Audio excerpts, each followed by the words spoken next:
Hai, Patrisius Juwandono di sini. Sore ini saya ingin berbagi tentang satu bacaan bagus yang saya ambil dari satu ringkasan yang namanya Humankind.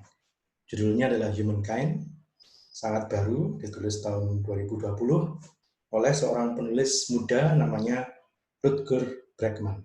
Ya. Ini saya dapat dari Blinkist, ya, ini seperti ini bentuknya. Jadi ada apps namanya Blinkist, dan setiap pagi saya mendapatkan ringkasan yang sangat bermutu dari buku-buku yang sangat bermutu juga. Nah, yang mau saya bagikan pada sore hari ini adalah apa yang dinamakan Humankind. Jadi buku ini bercerita tentang kita sebagai umat manusia. Ya, singkatnya, buku ini mengatakan bahwa kita senantiasa berpikir bahwa manusia itu pada intinya atau pada dasarnya jahat.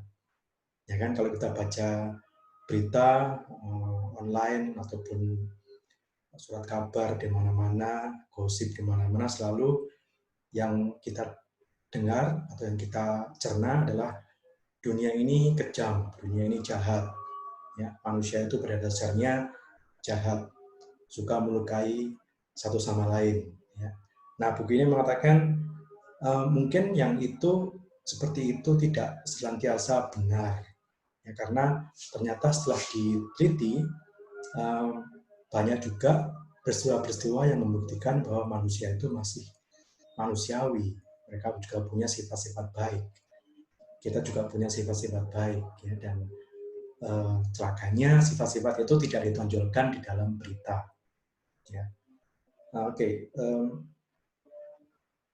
Nah, ini satu ungkapan yang saya suka adalah human evolution isn't about survival of the fittest, but survival of the friendliest.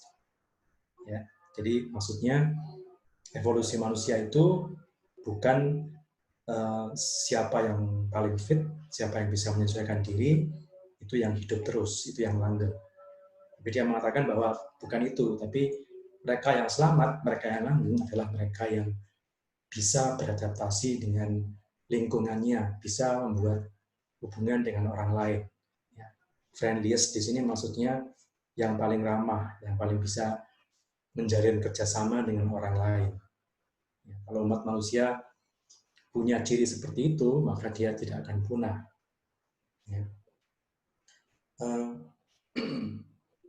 Ya, di sini dikatakan bahwa dulu sebelum terjadi revolusi industri dan revolusi agriculture dan sebagainya, nenek moyang kita itu tidak punya yang namanya hak milik. Ya. Jadi yang namanya tanah atau bumi ya satu ini, bumi. Kemana-mana mereka harus bertahan dari serbuan binatang buas dan harus mencari makan. Tidak ada yang namanya, oh ini adalah teritori saya, ini pagar punya saya, itu pagar milik tetangga saya nggak boleh ke sana karena itu bukan milik saya. Itu tidak seperti itu.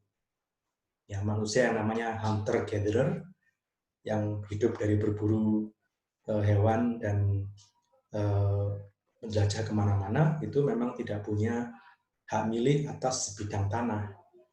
Ya, itu baru terjadi setelah adanya civilization, terjadi setelah adanya peradaban. Ya, setelah peradaban mulai, maka mulailah manusia itu terbagi-bagi menjadi hak miliknya.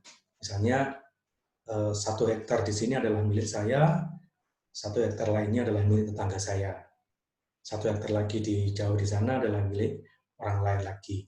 Jadi manusia sudah mulai terkotak-kotak oleh hak milik itu.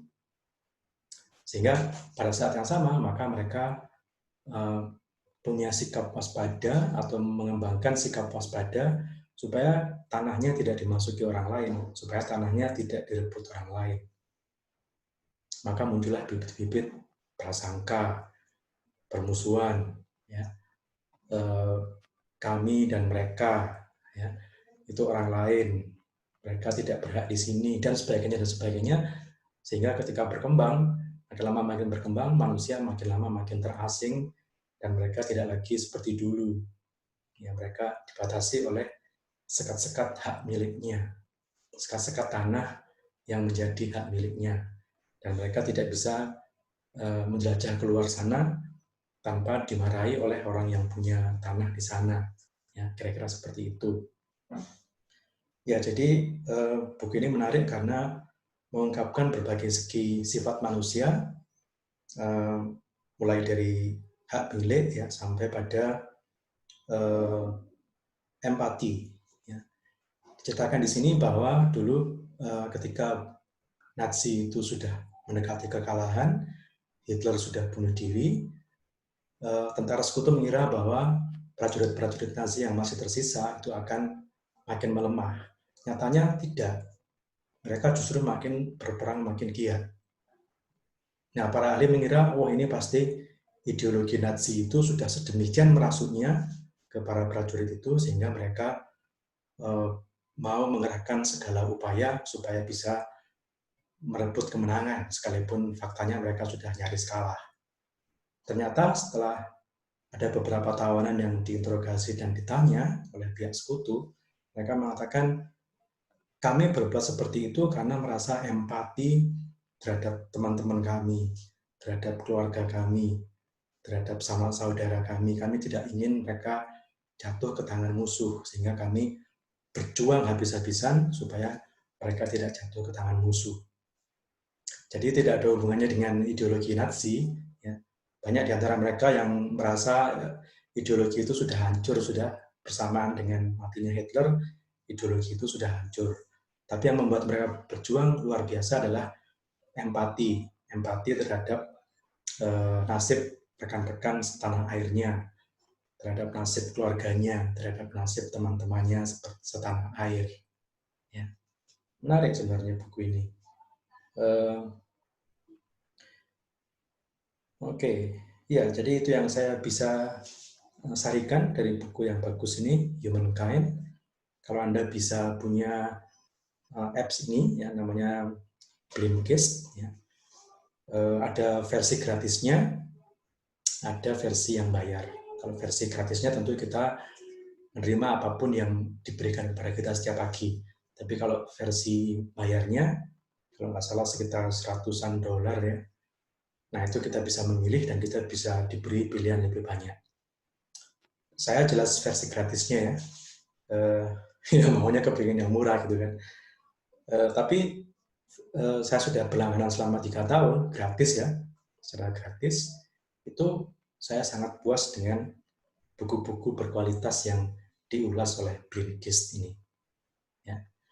Jadi sekian, kiranya bisa membuka wawasan rekan-rekan untuk membaca lebih banyak, ya, dan kalau bisa juga langganan Blinkist sehingga bisa mendapatkan asupan buku-buku yang bermutu, bisa menambah wawasan, mengurangi prasangka, ya, menyehatkan mental dan pikiran, ya supaya kalau kita ketemu dengan teman-teman kita bisa cerita, oh ini loh saya sudah baca buku ini, kalau sebenarnya cuma baca ringkasannya doang, ya apa-apa ya.